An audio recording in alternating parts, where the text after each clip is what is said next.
Good morning. ഇതൊരു Saturday morning ആണ് കേട്ടോ. ഞാൻ സാറ്റർഡേ ഇച്ചിരി നേരം ഒന്ന് രാവിലെ കിടക്കും. എണീറ്റ് കഴിഞ്ഞ് ബേസിക് സ്കിൻ കെയർ. വീട്ടിലാണെങ്കിലും ഞാൻ സ്കിൻ കെയർ മുടക്കത്തില്ല കേട്ടോ. പിന്നെ നമ്മുടെ ഗുവാഷ. പൊതുവേ സാറ്റർഡേസിൽ ഞാൻ ഭയങ്കര ബിസിയാണ്. സാറ്റർഡേസിലാണ് ഞാൻ കുക്കിങ്ങും മീൽ പ്രപ്പും ഒക്കെ ചെയ്യുന്നത്. അപ്പോഴാണ് ഈ നെറ്റിയിലൊരു കുരു എൻ്റെ കണ്ണിൽപ്പെട്ടത്. ഞാനൊരു പിമ്പിൾ പാച്ച് ഒട്ടിച്ച് വയ്ക്കുക. അത് അവിടെ ദിവസം മൊത്തം ഇരിക്കട്ടെ. നമ്മളത് മാറ്റുമ്പോഴത്തേനും അത് ചെറുതായിട്ട് ഷ്രിങ്ക് ആകുന്നത് കാണാം. സിംബക്കുട്ടിയും വന്ന് എൻ്റെ കൂടെ റെഡിയാകാൻ വന്നിരിക്കുമായിരുന്നു. കണ്ണാടി നോക്കി. നമ്മളെ ആരും തൊടുന്ന ഇഷ്ടമല്ല. നമ്മുടെ അടുത്ത് വന്നിരിക്കുകയൊക്കെ വേണം, നമ്മളെ നോക്കിക്കൊണ്ടിരിക്കുകയൊക്കെ വേണം. പക്ഷേ തൊടുകയോ എടുക്കുകയോ ഒന്നും ചെയ്യരുത്. അതെ, ഞാൻ കലാപരിപാടികൾ തുടങ്ങുകയായി.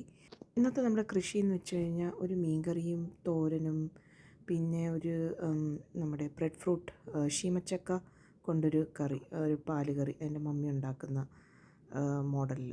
അപ്പം ഞാൻ ഇന്ന് യൂസ് ചെയ്യുന്നത് പൂമീനാണ്. റെഗുലർ ഒരു കോട്ടയം സ്റ്റൈൽ കറി ഉണ്ടാക്കാനാണ് എൻ്റെ പ്ലാന്. അപ്പം മീൻ ഓൾറെഡി കട്ട് ചെയ്ത് സ്കിൻ ഓഫ് ചെയ്ത് കിട്ടും. പക്ഷേ ഞാനതൊന്നുകൂടെ ഒന്ന് ക്ലീൻ ചെയ്ത് പിന്നെ കല്ലുപ്പ് ഉപയോഗിച്ച് ഞാനത് തിരുമിയെടുക്കും. ഞാൻ ആഴ്ചയിൽ ഒരു ദിവസമേ ശരിക്കും കുക്ക് ചെയ്യത്തുള്ളൂ. അത് കഴിഞ്ഞിട്ട് ഞാനെല്ലാം പ്രെപ്പ് ചെയ്ത്, അതായത് ഗ്രേവിയൊക്കെ ഉണ്ടാക്കി ഇതുപോലത്തെ ഒരു സിലിക്കോൺ സിപ്പ് ലോക്ക് ബാഗിൻ്റെ അകത്ത് ഞാൻ ഫ്രീസ് ചെയ്യും.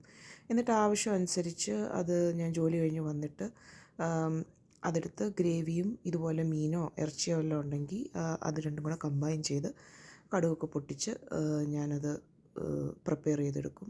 ഇൻ ദ വീക്ക് ഡേയ്സ്, വീക്കെൻഡ്സിൽ ഞാനിതെല്ലാം പ്രിപ്പ് ചെയ്ത് വെക്കും. അത്യാവശ്യമുള്ളത് ആ സമയത്തേക്ക് ഞാൻ കറിയാക്കി എടുക്കുകയും ചെയ്യും. അതാണ് ഞാൻ ചെയ്യുന്നത്. ഇതിലാണ് ഇഞ്ചി വെളുത്തുള്ളി ചതച്ചെടുക്കുന്നത്. അതൊരു ചെറിയൊരു ഫുഡ് പ്രോസസ്സറാണ്. ഇഞ്ചിയും വെളുത്തുള്ളി ഞാൻ ഒന്ന് ചതച്ചെടുത്തു. ഒത്തിരി മിക്സ് ആകത്തില്ല, ജസ്റ്റ് ഒന്ന് ചതച്ചെടുത്തു. കുക്കിങ്ങിന് മുന്നേ ക്യാൻഡിൽ ലൈറ്റിനിങ് ഒരു വളരെ ഇമ്പോർട്ടൻറ്റ് കാര്യമാണ്. അവിടെ ഇരുന്ന് നല്ല മണം വരും. മീൻകറി പ്രിപ്പറേഷനിലോട്ടാണ് ഇച്ചിരി ഉലുവ, കടുക്, പിന്നെ ഇച്ചിരി ഏറെ ഇഞ്ചി വെളുത്തുള്ളി ചതച്ചത് ഞാൻ എടുക്കും. കാരണം ഇത് 2 ട്രിപ്പ് മീൻകറി വെക്കാനുള്ള അരപ്പാണ് ഞാൻ ഉണ്ടാക്കുന്നത്. കുടംപുളി ഞാൻ നേരത്തെ വെള്ളത്തിലിട്ട് വെച്ചിരിക്കും. നല്ല രീതിയിൽ പുളി സോക്ക് ചെയ്ത് കിട്ടും. ആൻഡ് ഓൾസോ അതിൻ്റെ ഫ്ലേവറും ഇറങ്ങിയിരിക്കും. ആ വെള്ളം നമുക്ക് മീൻകറിയിൽ യൂസ് ചെയ്യുകയും ചെയ്യാം.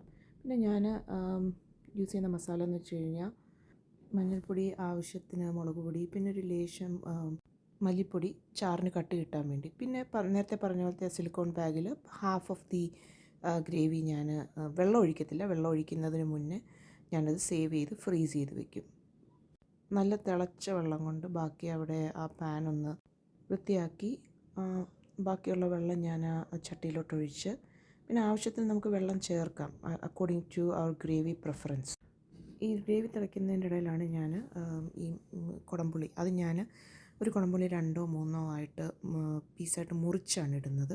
അത് കുറച്ചുകൂടെ ആ പുളി ഇറങ്ങാൻ വേണ്ടിയിട്ട് ഹെൽപ്പ് ചെയ്യുമെന്നൊക്കെയാണ് പറയപ്പെടുന്നത്. പിന്നെ ആ പുളിയുടെ ആ ബാക്കിയിരിക്കുന്ന അതിൻ്റെ അകത്തുള്ള വെള്ളവും കൂടെ ഞാൻ ഒഴിക്കും. മീൻ ഇടുന്നതിന് മുന്നേ ആ ഗ്രേവി ഒന്ന് തിളയ്ക്കാൻ വേണ്ടിയിട്ട് ഞാനത് മൂടി വയ്ക്കും. മീൻചാറ് തിളച്ച് കഴിഞ്ഞു. അതിൻ്റെ കൂട്ടത്തിൽ ഞാൻ നമ്മുടെ മീൻകുട്ടന്മാരെ കഴുകി വൃത്തിയാക്കി വെച്ചിരിക്കുന്ന മീൻകുട്ടന്മാരെ ഒന്നൊന്നായിട്ട് ഇട്ട് കൊടുക്കുവാണ്. എന്നിട്ട് നമ്മുടെ കല്ലുപ്പ് കറികളിൽ യൂസ് ചെയ്യുന്നത് നല്ലതാണ്, നല്ല സ്വാദ് കിട്ടുമെന്നാണ് പറയപ്പെടുന്നത്. അതുകൊണ്ട് ഞാൻ കുറേ വർഷങ്ങളായിട്ട് കല്ലുപ്പാണ് യൂസ് ചെയ്യുന്നത്. എന്നിട്ടൊന്ന് ചുറ്റിച്ച് കൊടുത്തിട്ട് അത് അടച്ച് വയ്ക്കും. മീൻ അധികം തിളവ് വേണ്ടല്ലോ, അതുകൊണ്ട് ഞാൻ അത് ഒരുവിധം ഒന്ന് തിളച്ച് വരുമ്പോഴത്തേനും ഇച്ചിരി കൂടെ ഉലുവാപ്പൊടിയും കറിവേപ്പില ഞാൻ മുറിച്ചൊക്കെ ഇടുന്നത്, ഗുഡ് ഫ്ലേവർ. പിന്നെ എന്നിട്ട് ഞാൻ ലോ ഫ്ലെയിമിൽ ഞാൻ തുറന്ന് വയ്ക്കും. മിക്ക ശനിയാഴ്ച ദിവസങ്ങളിൽ ലിയയ്ക്ക് ഡാൻസ് ക്ലാസ് ഉണ്ട്. അവളെ വിട്ട് കഴിഞ്ഞ് വന്നപ്പോഴത്തേനും നല്ല വിശപ്പായിരുന്നു. അപ്പോൾ ഞാൻ വിചാരിച്ചു ഇച്ചിരി മീൻകറിയും ചോറും, ഞാൻ തോരനൊന്നും വെച്ചില്ല, ഞാൻ 2 ദിവസം മുന്നേ വെച്ച മെഴുക്കുരട്ടി ഉണ്ടായിരുന്നു, അതും കൂടെ കൂട്ടി ചോറ് കഴിക്കാമെന്ന് വിചാരിച്ചു. ഇതാണ് എൻ്റെ പ്ലേറ്റ്. അപ്പോൾ കുക്കിംഗ് എല്ലാം കഴിഞ്ഞു. നമുക്ക് അടുക്കളയൊന്ന് വൃത്തിയാക്കിയാലോ. ക്ലീനിങ് കഴിഞ്ഞിട്ട് ഞാൻ സാമ്പ്രാണിത്തിരി കത്തിച്ച് വയ്ക്കും കേട്ടോ, നല്ലൊരു മണവും ഒരു വൈബും കിട്ടാൻ വേണ്ടിയിട്ട്. അപ്പോൾ ഇതാണ് ഇന്നത്തെ എൻ്റെ കൃഷി. തോരൻ, പിന്നെ ശീമച്ചക്കക്കറി എൻ്റെ മമ്മി ഉണ്ടാക്കുന്ന പോലത്തെ സ്റ്റൈല്, കുറച്ച് പപ്പടം, പിന്നെ ചോറ്. അപ്പോൾ അത്രയേ ഉള്ളൂ ഇന്നത്തെ എൻ്റെ കുഞ്ഞു വ്ലോഗ്. ടാറ്റാ.